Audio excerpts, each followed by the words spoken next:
What's going on, everybody? Welcome back to another episode of 30 Minutes of Hell. I'm your host, Brandon Baker, joined by Joey Jackson and Matt Jackson.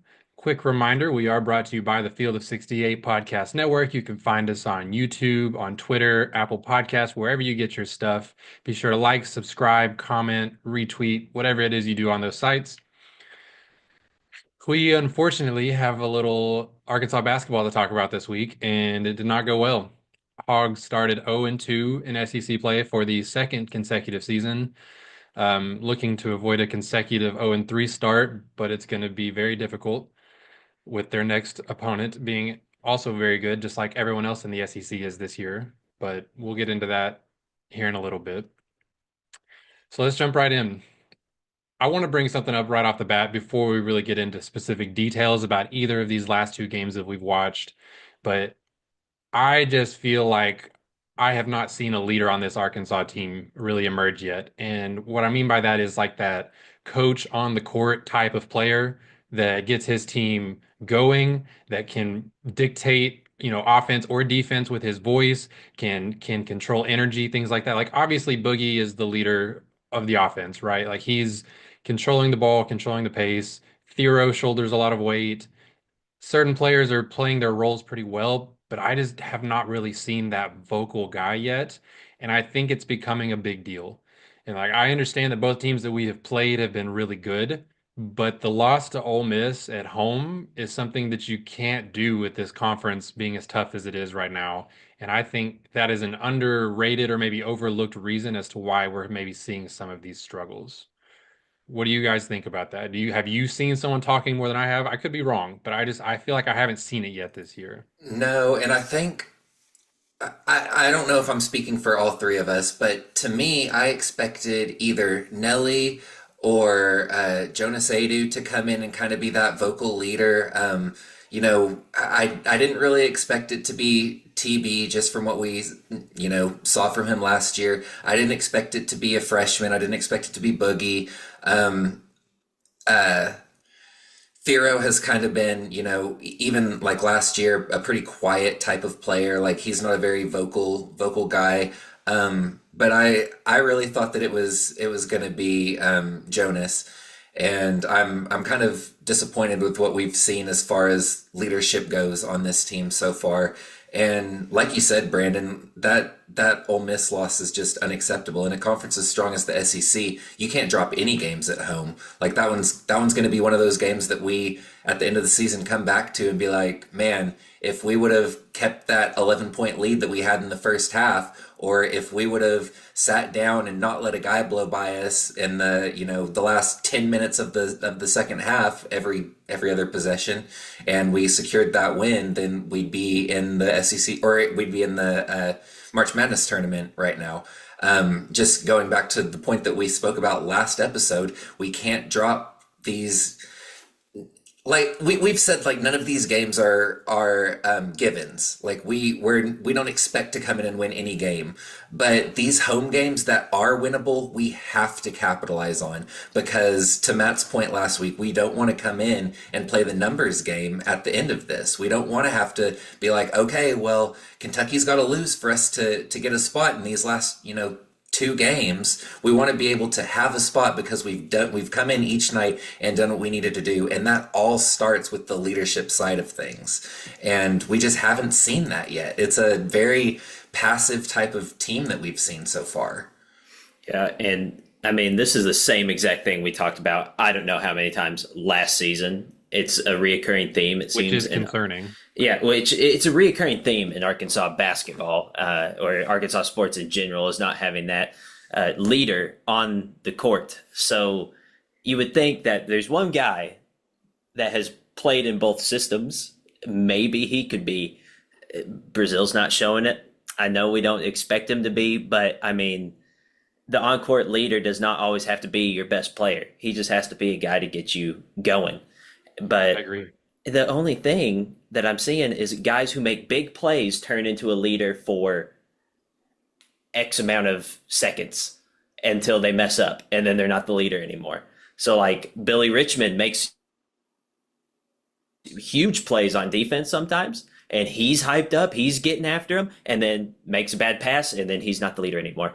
Boogie does it, he goes crazy, he's a leader, then makes a bad play, he's not the leader Well, anymore. I It's think just that feeds into kind of what I was saying too, Matt, because you're exactly right. There's a lot of guys that are kind of showing leadership with their play, like they're doing good things or they're making the right plays at the right times, but exactly what you're saying, they're doing it because they're making big plays. They're right. not being vocal about it, right? Yes, So and that's exactly what I was going to say, Brandon. There's a big difference between being hyped and going out and giving your all than there is being an actual leader of a team, you know. And Go ahead, sorry.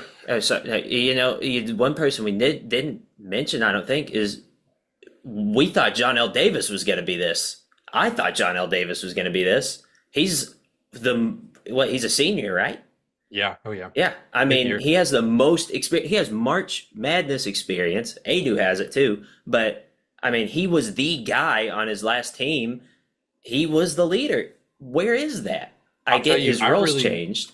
I really wanted to see it a little bit more from DJ Wagner just because Fair. he was the starting point guard on last year's Calipari team, right? And so and exactly to your point, Matt, it doesn't have to be the best player that does it. I just need Yeah, somebody to be vocal and pick people's spirits up and get them where they need to be offensively and all this stuff. Like I can't tell you how many times in the Ole Miss game and really a lot of games, but I was watching it recently with when we would just walk the ball up the court, stand around and like it would like be fake motion, right? Like there was guys moving kind of off the ball, but they were jogging across the court and the ball wasn't moving. The ball was maybe being passed by like from player to player, but it wasn't moving more than 10 feet side to side. And then we get down 12, 10, 8 seconds left in the shot clock, and now it's like, okay, somebody's got to go. Boogie's got to get off a screen. Thero's got to just put his head down and go. Like we don't have offense moving anywhere, and I feel like someone getting them in that position on the court helps that, along with just picking up their energy in general. That's a lot to ask, I guess, apparently at this point. But having that one guy that can help you get to that point from a vocal standpoint, I think helps a lot, and we're not seeing it. I'm not seeing it. But the dating back a little further to the Tennessee loss, um, I felt like I honestly didn't even have that many takeaways from that game, other than the fact that we just got manhandled. Just from a depth standpoint and from a size standpoint, I mean they had more offensive rebounds than we had defensive rebounds. That's just unbelievable. And it was crazy because like we were playing okay defense. We were forcing them to miss shots. Like they didn't shoot like a very good field goal percentage, especially if you just look at their field goal percentage on their first shot attempt. It's the fact that they got what, like 25 offensive rebounds. That was the issue. And so I was watching the rebound battle as we came into Ole Miss thinking, okay, this could be the Achilles heel of this team. We don't have that dominant big man like we thought Adu was going to be. But then against Ole Miss, it was essentially a tie in the rebound battle, and we still lost on our home court. So that, it's hard to point to one specific thing like I thought we were going to be able to after that Tennessee loss. But the Tennessee loss specifically was just, I kind of came into that game expecting a loss going on the road to the number one team, but it's the way that they lost. It's the way that they got manhandled and Well, let up so many rebounds. I mean, you look, they Tennessee nearly doubled our total rebounds. Like they had Yeah. 51, we had 29 total rebounds, which is pitiful. That should never happen that a team out rebounds you by almost double. And then you look at the turnover story and the assist story and how we had 15 turnovers and only 9 assists, and then they had 18 assists. You just speaks to their ball movement compared to ours. And then even going a step further, you look at kind of our, I don't know if I would call them our three core guys, but guys that we expected to be huge impact makers coming into the season and still are considered impact makers, were our three worst plus minus players. So you have Nelly, who was minus 22 when on the court for 24 minutes, 25 minutes. You have DJ Wagner, minus 21, and Boogie, who was minus 21. And I know the plus minus doesn't tell the full story of a game, and it's no discredit to what Tennessee is. I mean, they're a Final Four level team from what we've seen so far. But with the caliber of talent that we have, we should not be playing that poorly. Whether it's against a quality team on the road or not, we need to play these games closer than I don't even know what the total point loss was. 25, 24 points? We cannot be getting blown out by 20 points to anybody. Yeah, it was embarrassing, and we said it last week. You know, we may lose, but we can't get beat like what we just got beat by. I mean, yes, the SEC is so strong that even close losses almost feel like wins in the end game. So we had to compete in that game, and we just laid down. We just there's nothing more I can say. We just got beat. I At the end of the game, I was like, well, Tennessee's just better than us. Like there was nothing we can do, and then Ole Miss, it honestly felt the same way. I mean, they just beat us. I don't get it. Yeah, losing the game to Tennessee on the road doesn't hurt your tournament chances. Losing it by 24, 25 points does hurt your metrics. I mean, that could be the difference in a seed line if they are fighting for the tournament at that point. But yeah, to your point, Matt, moving on to the Ole Miss game, a much better showing at least as far as a competitive standpoint, but kind of going back to what I was saying earlier, especially in the second half of this game, the offense is just stagnant. And I don't know if it's fatigue because you got Boogie and DJ playing 39 minutes a game. I don't know if it's lack of confidence from guys like Nelly getting his feet back, which Nelly had a pretty good game, right? Had hit three threes At least in the for first 15 half. points. Yeah. Yeah, he had a good first half. That's true. That's true. But yeah, I still even this kind of goes back to having that vocal leader. You know, there's not a guy that's like everyone's being too passive. I think you used that phrase earlier, Joey.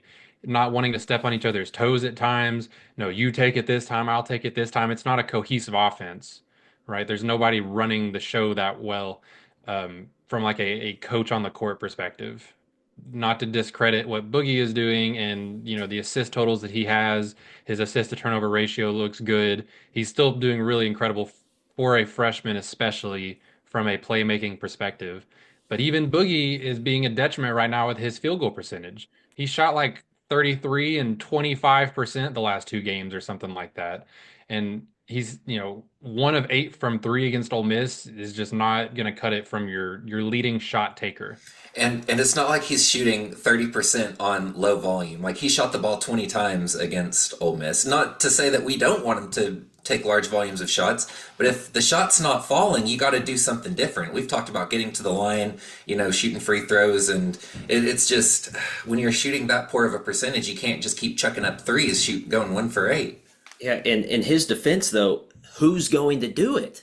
Like we don't have an offense in the half court.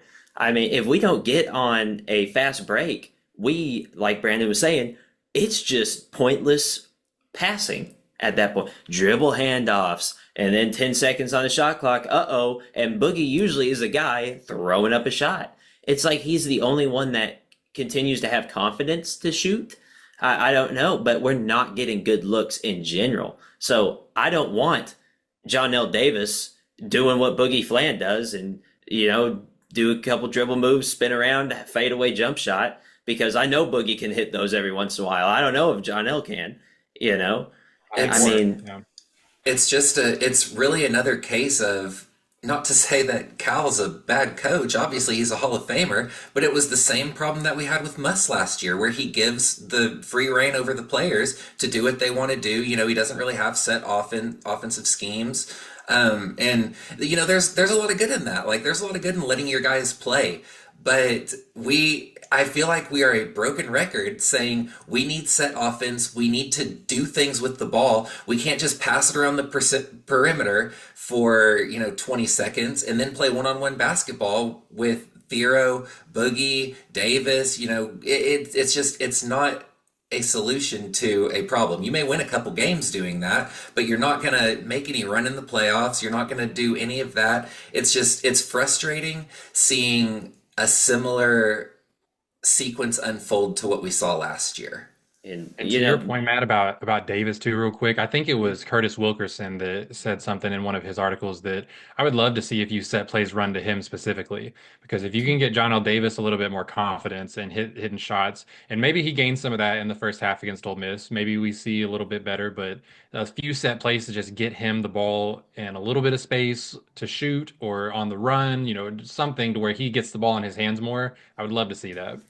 Mentioning set plays, that is exactly where I'm going in. Joey, you talked about the same thing that happened with Musselman. And to me, it was Musselman was never going to change that. That was just his strategy, Yep. But I have a little bit of shedding a little bit of optimism here. Coach Cal, like you said, is a Hall of Fame coach. He has set plays. It's not like he's never had to run them. Yeah. And I genuinely hope this is maybe an eye opener because the last two games we are as stagnant can be. Run some plays.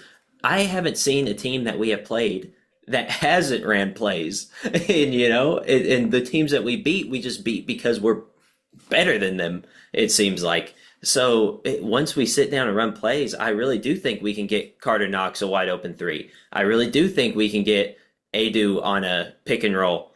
I really do think we can get Big Z a pick and pop. I mean, there's all sorts of different things because there's a lot of players that could do a lot of good. It's just nobody wants to step on toes. So run that play. And I almost wonder if, we've just been able to manhandle these mid-majors, and that's why we looked so good offensively because it was just get out and go the entire time. Now we're facing some quality competition, and we have to adjust. So like you said, Matt, I don't know if it's panic time yet. Like, I'm still optimistic that we can still salvage a good season. It's very early in SEC play. It's just we have to make adjustments now. We can't make them 3/4 of the way through the season like what we did last year. No, I'm not thrilled to be 0-3 if possible. Leave it away from that. I'm glad you brought up some of the bigs, Matt, too, about Adu and Brazil and Big Z getting them some looks as well. Because I wanted to mention just a wild stat to me. The three of them over the last two games have combined to shoot the ball 10 times. Three big minute players over two games. That's 5 shots a game between the three of them total. And they're shooting 50% on those looks. I mean, they're 5 of 10. And you can't win game. Like, I'm not asking to become a post up offense, right? But you can't win games not including those guys. And even speaking to the point of rebounding that we talked about a little while ago, I think when a guy gets the ball in his hands a few times, gets to shoot the ball a few times, he starts playing a little looser and playing a little harder and giving you more in other areas of the game whenever you can get him going. Maybe you get Adu a couple of post-up touches and see if he can score one. Now he's going to give a little bit of extra effort on the defensive glass, right? It's just human nature, right? Like if you're not involved, it's sometimes hard to keep your head up and keep going and giving 100% if you're not getting, if you're not being rewarded, but with anything. And again, not asking to become that sort of team where we just feed them all the time, but spread the ball around, get some guys some looks and see if you can get some people invested in going into the game. Well, to that point, Brandon, we didn't even see Adu in the second half until 5 minutes left in the game. And why? I mean, we don't know what's going on behind the scenes, but why is our supposedly best defensive player, all SEC defender, why is he not playing in the second half until the last bit of, it wasn't garbage time, but it was close to it being down, 10, 11, 12 points. Mm-hmm. Yeah. And also, I mean, you give them touches, back to your point, Brandon, you give them touches in the paint, that opens up the court. I mean, it's just like the idea of football. You run the ball, it's going to open up the pass. It's the same way in basketball. If you go to the paint, it's going to open up the threes. And we're not a horrible three-point shooting team. It's just we take horrible shots. That's what I've seen the last two games. We take contested threes. We take step-back threes. We take threes off the pick and roll. I mean, it's just bad shot selection. You get that ball in the paint and shoot, 2 7-footers on our team here.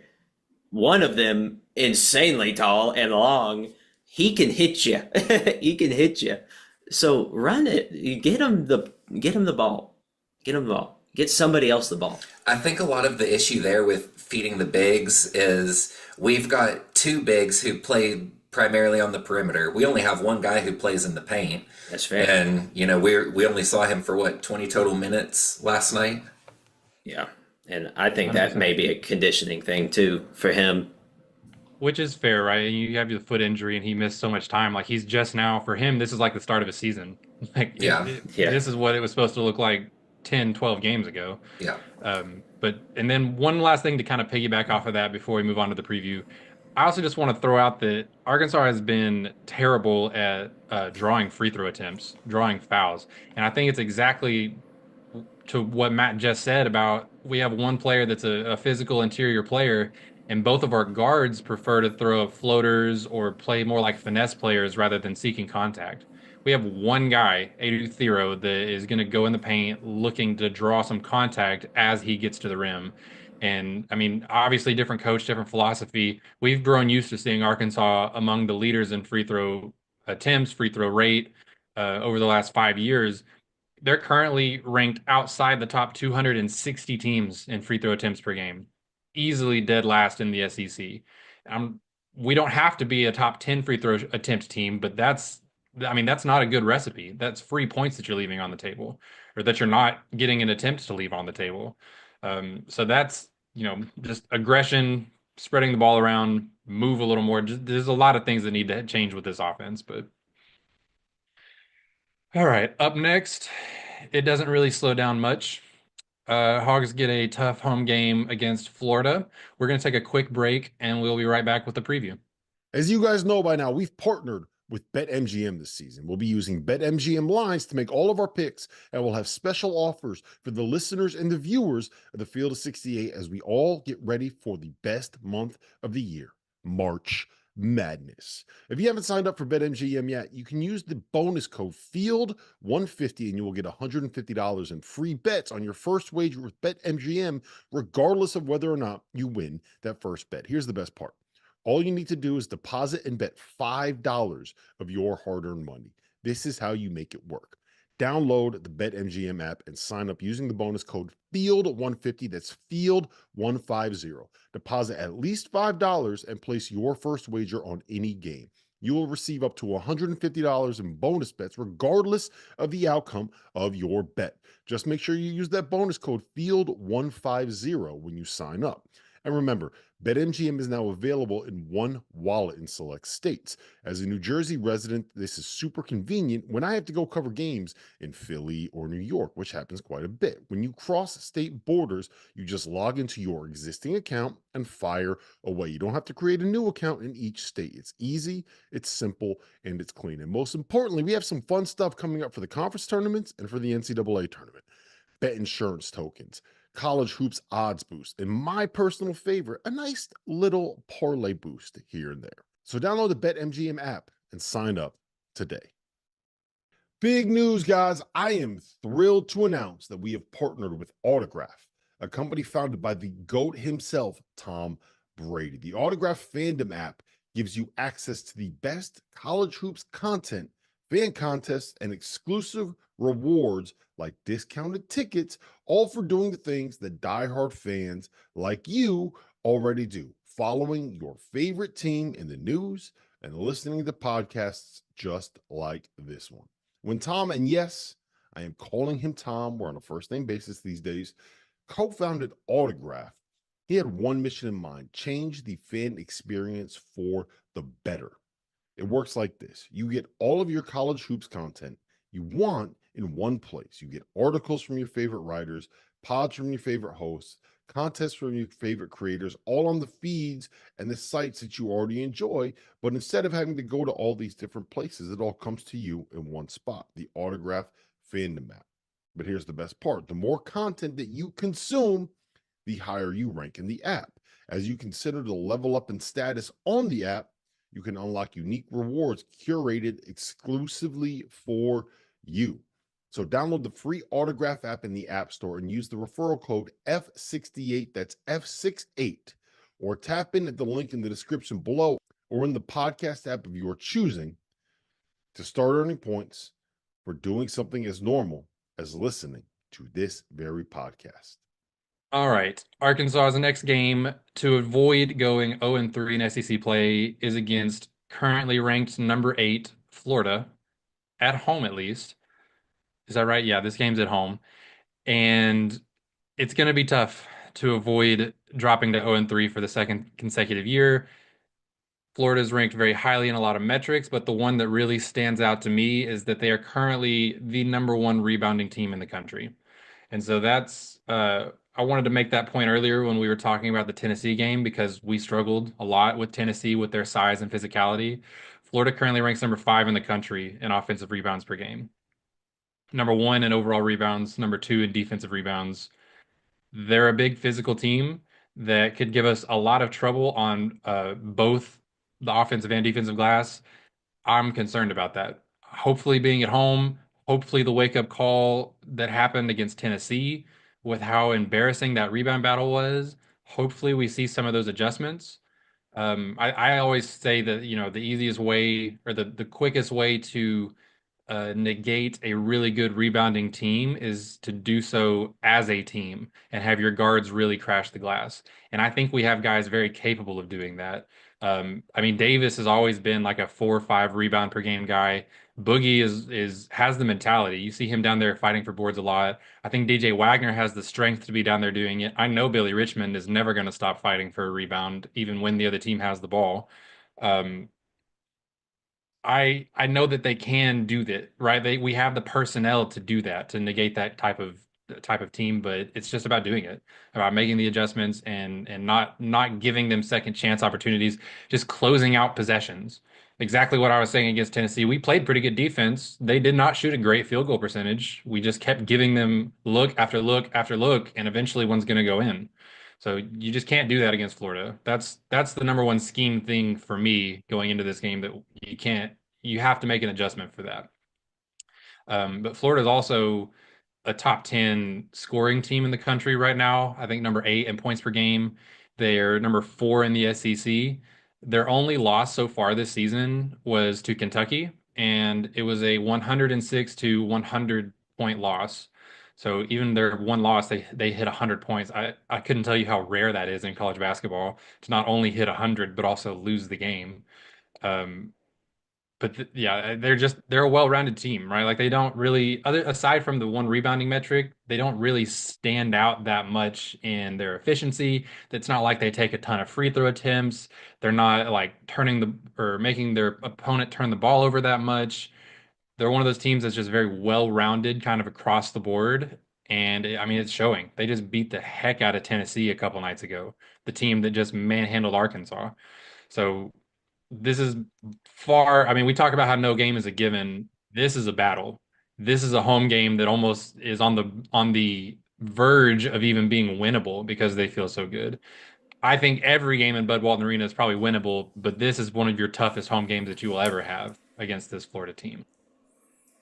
I mean, But this is Arkansas's chance to make up for these last 2 games. I mean, you have to show that you're still worthy of being considered a good team in the SEC. I mean, you can't get manhandled again, and you have to show up at home, and that's huge. You can't draw back-to-back home losses. No, you gave yourself a hard one to win, but you have to fight and you have to figure it out. I mean, somebody's got to, and it ain't going to be me. And we've talked a lot about how bad Arkansas's offense was against Ole Miss. We didn't touch on how horrible the defense was. Just guys getting blown by, like not sliding over, and which is strange because I feel like in the earlier part of the season we talked about how good the defense was. So I'm hoping that it kind of was just like I don't even know what it was, like just a walkout and didn't want to give the effort type of thing, and it's not like what we see through the rest of the season. I hope that we can give more of an effort against a bigger opponent like Florida, because if we don't, we'll get beat 100-60. Like I don't have any doubt about it. Florida's a high caliber offense. If we don't come out ready to sit down, defend, talk to each other, rotate well. They're going to hit shots. They're going to get up a lot of shots. They're seventh in field goal attempts across the NCAA. So it's just like one of those things. If we're not coming out ready to defend and ready to give them a game, we're going to get our butts handed to us. 100%. And moving beyond that, right? Like we talk about, we're already talking about you can't lose this type of game after two SEC games and a full conference slate still ahead. Even with how difficult this Florida game is going to be, you start looking ahead on the schedule a little bit. And the next game against LSU, a team that's ranked like outside the top 65 in most metrics, then a game against Missouri, who's like around 40 in most metrics. Georgia just had a good win against Oklahoma team, but they're still like in the 40s, 30s in most metrics. Oklahoma is outside the top 45 in most metrics. So like Arkansas had a brutal three-game start, I guess is my point. And Calipari said it in one of his press conferences right before SEC play started. You could be a top 20, 25 team in the country and start 0-3 with this schedule. And I mean, it feels like they're about to. Just, very candidly, very honestly, Florida is a very tough team to beat. It'll be an upset if we win this game to go to 1-2. So it's very possible that they go 0-3 to start SEC play, but things get better, I think. Like we've talked about how good this conference is. I still think 8 wins get you into the tournament. I still see at least 8 opportunities to win on their remaining schedule. Saying all that to say, don't panic at 0-3. It's a tough hole to dig yourself out of if you get to that point, but there's so much opportunity. You still play so many good teams and when you play teams that are this good, wins go further. You beat a team that's a top 8, top 10 team, that's a resume builder, even though it's only 1 win. It's like winning 3 games against bad teams. Yeah, we talked So, about last episode how we don't have any Q3 opponents in SEC play. Is what were the numbers, Brandon? Q1 yeah, versus Q2? yeah, let me see. One, two, three, four. Currently on the schedule, it is five Q2 opponents in SEC play, and then all the rest are Q1. Yeah, So it would be 13 Q1 games. That's nuts. that is insane. Yeah. And that's currently where it stands. Oh, and another thing to mention too, talking about resume, I noticed earlier that Lipscomb actually climbed in the net rankings high enough to make it a Q2 win for us. So Hey, that's kind of nice. Bumped thank up a you, bit for our Lipscomb. Here, metrics. here we are playing the numbers game, just like we didn't want to do. Already, baby. It's Already, baby. January. Already. 3 games It's in. January. I don't know who you guys expect me to be if it's not playing numbers games. So. It's true. All right, so just closing thought on this. It's what we've been talking about the whole time, but someone's got to step up and light a fire under this team. I don't know if that's Cal. I don't know if that's a guy, one of the players that needs to step up and be a vocal leader on the court. I don't know, but the issue right now feels like it's beyond just X's and O's adjustments. We got to see more energy. We got to see more discipline, better execution of things. Obviously some adjustments from a game plan standpoint are needed, but someone's got to light a fire. If not, it's going to get ugly fast because even those teams, I'm talking about a team that's ranked in the mid 30s is going to be an easier game. That's, number 35 out of 360 teams. That's still a top 10% opponent, even a game that seems easier. So something's got to change. Multiple things need to change. We'll see how it goes against Florida, and then maybe the schedule gets, quote unquote lighter after that. But it's a long season. See where they go. That's all we have for you guys today. Thank you for tuning in to listen to a little bit of Razorback basketball talk. Reminder, we are brought to you by the Field of 68 Podcast Network. You can find us on YouTube, on Twitter, Apple Podcasts, wherever you get your stuff. Be sure, please, to like, subscribe, share the podcast. We really appreciate it. I have been your host, Brandon Baker, joined as always by Joey Jackson